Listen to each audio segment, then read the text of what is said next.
All right, quiet down, please. Shush. Our last topic is another way to find the error if we use a polynomial to approximate a function. Okay? What are the other ways that we have found the error? We've done two different ways so far. The remainder theorem, the Lagrange error bound, right? That's one. Does anybody remember the other one? Andrew? Function minus. Oh no. That's the answer. You might be close. That's what the error is, the function minus the polynomial. So it's like the actual answer minus the answer you got, and then that's the S. Okay.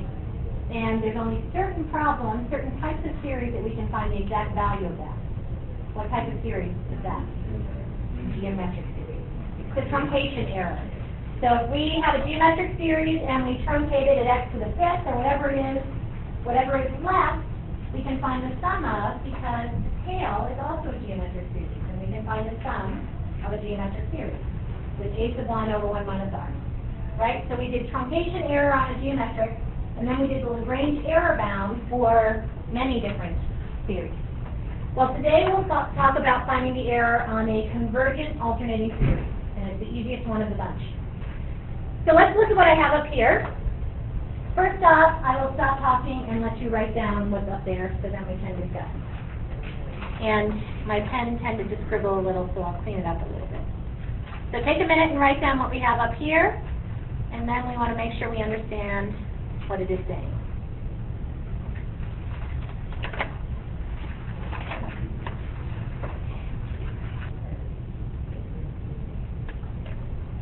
So on our convergent alternating series, we use the alternating series test and look at the three conditions: strictly alternating, decreasing in absolute value, and the limit, and then go to infinity of the absolute value of a to n is 0. It meets all three conditions, so this is a convergent alternating series.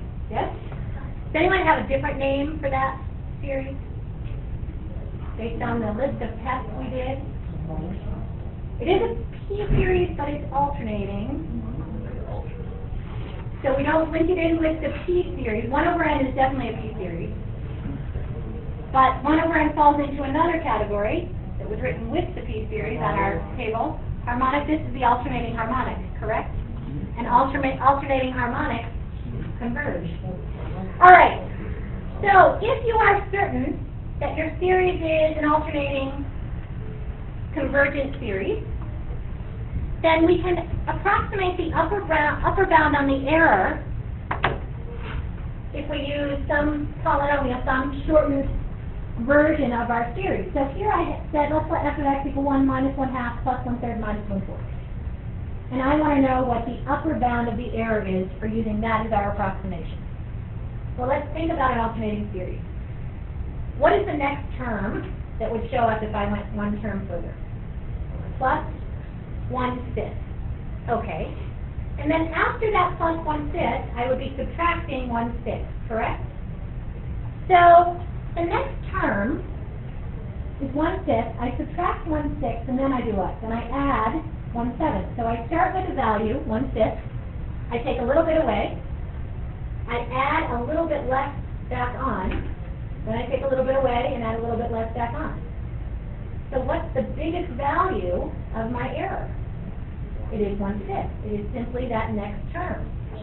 So if you have a convergent alternating series, then the upper bound, or a convergent alternating series that we're approximating with a polynomial, then the upper bound on your error is simply the first omitted term, and it's the absolute value of that. Because 1/5 is as big as our error can be, because we immediately subtract something from it and add a little less back to it, so it'll never get back up to that 1/5 again. Okay, so that's our easiest error calculation. For an upper bound on a convergent alternating series, it is the absolute value of the first omitted term.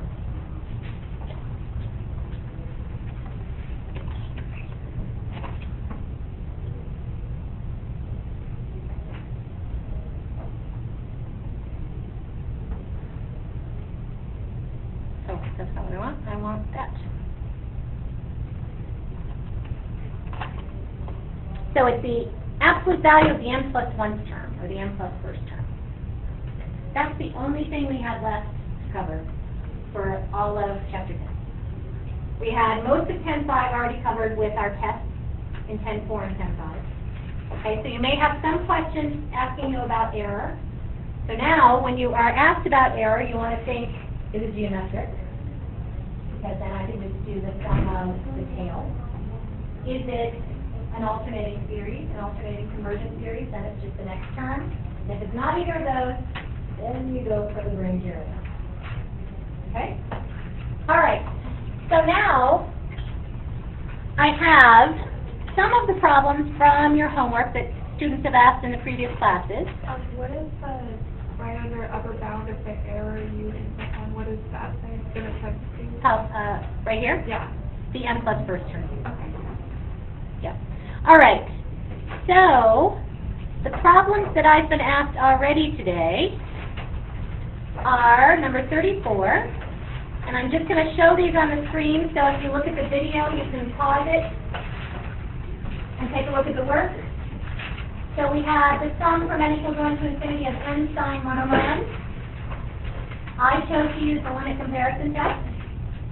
So I'm comparing my original series to 1 over n. And when I rearrange it, I end up with infinity times 0, or 0 times infinity, and that is indeterminate. So I rewrite it as a function over another function. I get 0 over 0, which means I can use L'Hopital. I take the derivative of the top over the derivative of the bottom and rearrange and take my limit as n goes to infinity, and it goes to infinity. So with the limit comparison test, if my limit goes to infinity, and what else?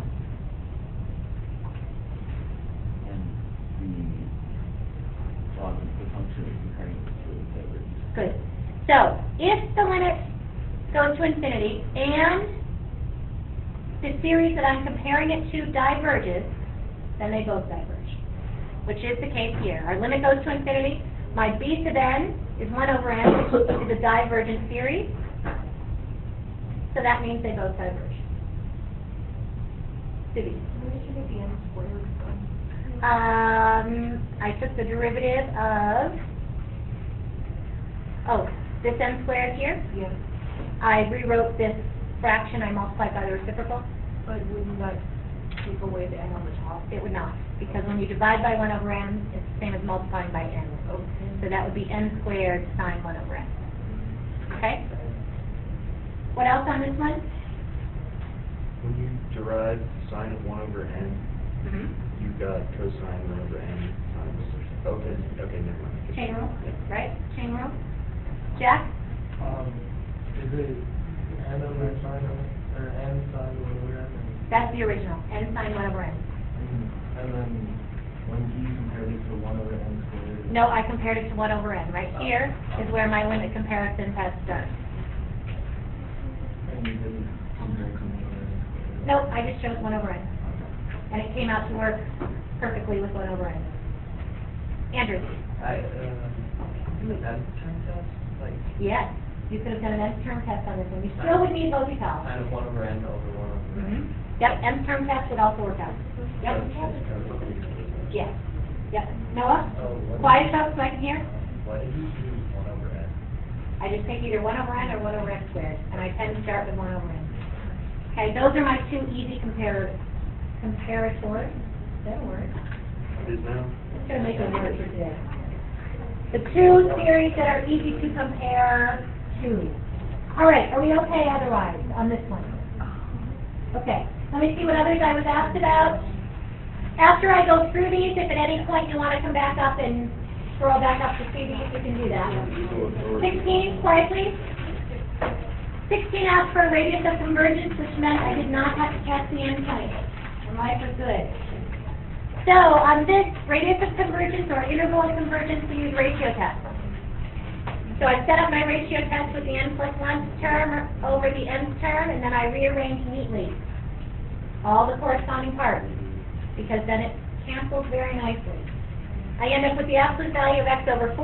I set that less than 1, and I find my interval of convergence. It's from -4 to 4, and then the radius of convergence is just half that distance. Yes. There's a lot of like horizontal axes and stuff up here, right? It's, yeah, when we take the limit as n goes to infinity, it is those 3 rules of horizontal asymptotes, yes. Yeah, that's what you were doing in pre-calc without knowing you were taking the limit as n goes to infinity. Yes, So the radius of convergence is always positive.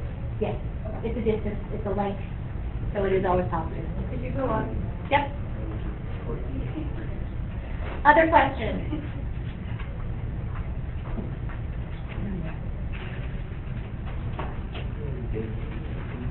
Now, 17, Maddie, you asked about that one? What's that? So if you didn't do these, if you didn't do 17, I'm checking the homework at the end of class, get a few more done.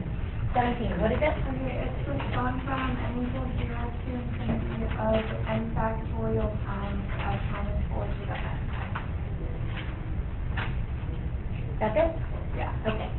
So, and we're asked to find, this is one of the radius of convergence ones? Yeah. Okay. So, radius of convergence, what do I use? Ratio test. The limit as n goes to infinity of the absolute value of, what do I have? n plus 1 factorial times x minus 4 to the n plus 1 all over n factorial times x minus 4 to the n. So on this one, we don't even have to do any rearranging. It's all right there. Okay? And what do I get when I have n plus 1 factorial over n factorial? Just n plus 1. And what do I get? X minus 4 to the n plus 1 over x minus 4 to the n? Just x minus 4 to the first. Limit as n goes to infinity will go to what? That will go to infinity. There is no radius of convergence, or we should say the radius of convergence is 0.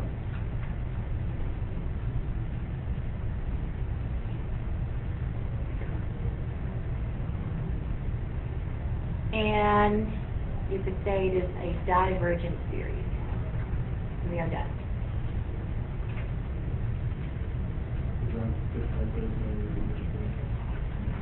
It's because our limit goes to infinity, that's greater than 1, so that's why it's divergent. And because of that, there is no, the radius of convergence has no limit. Okay? Because there is no region where it does converge. Yeah? So anything that comes out to have limit L greater than 1 will just automatically happen auto to us? Yes. Yep. 29. 29. What's that one? So it's the sum when n equals 1 to infinity of n over n plus 1. Okay? And on this one, so everyone keeps asking me or saying, I don't know what test to use first. I always try limit comparison first, and then I try ratio test. That's just the way I do it because those two cover most of the situations. They don't always work.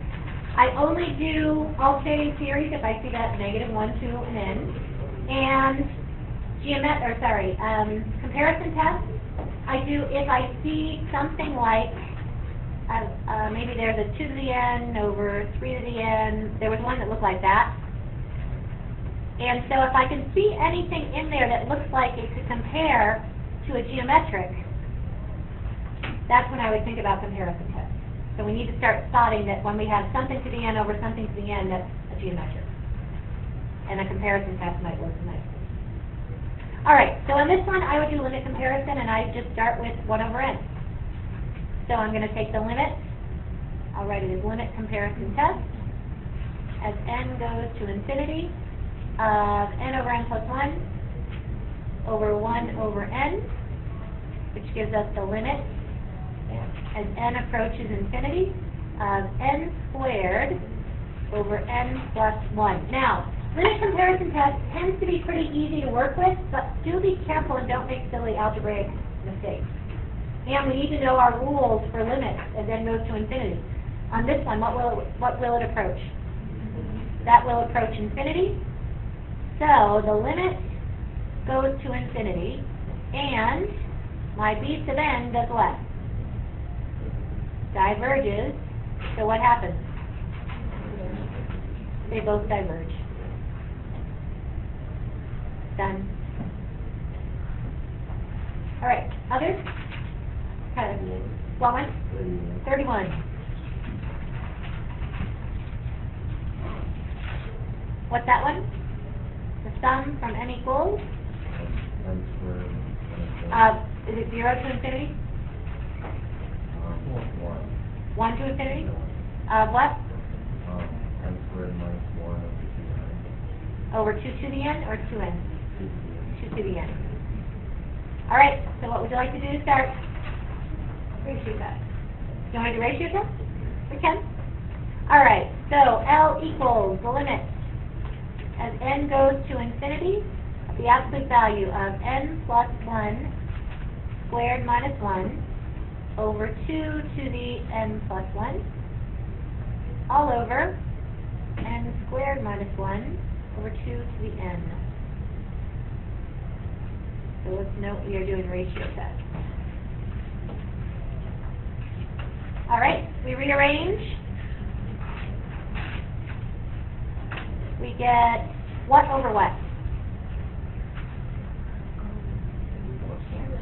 N plus 1 squared minus 1 over n squared minus 1 times 2 to the n over 2 to the n plus 1. Yeah, this one works out nicely in ratio test. All right, and what do I get for this limit? It is 1. All the rest of the terms don't matter. The highest power on the top is n squared, highest power on the bottom is n squared. And what do I get over here? 1/2. So we get the absolute value of 1/2 is less than 1. Is that true? Indeed. So it is convergent. Convergent. It is absolutely convergent. Ah, you bring up a good thing to know.